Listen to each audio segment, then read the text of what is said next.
buhay dito. So naka-auto-accept po tayo. Waiting lang po tayo sa buhay na makakuha natin.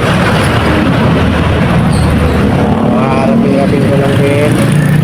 Sana pakuha tayo ng buhay agad using auto-accept.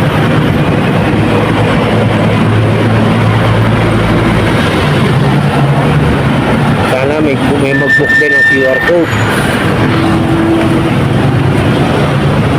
Joyride! Ayan, nag-alak tayo po ulit. Baka may mag-book ng by QR code.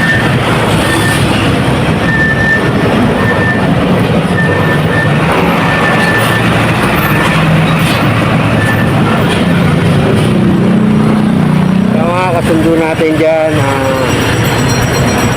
kung medyo na ano kayo sa paggamit ng auto-accept, piliin nyo lang yung lugar na paggagamitan nyo ng auto-accept. Kung alanganin kayo sa lugar na alam yung marami pa sikot-sikot, nakaikot-ikot, huwag na kayo mag-auto-accept kasi radius ang ano nyo guys.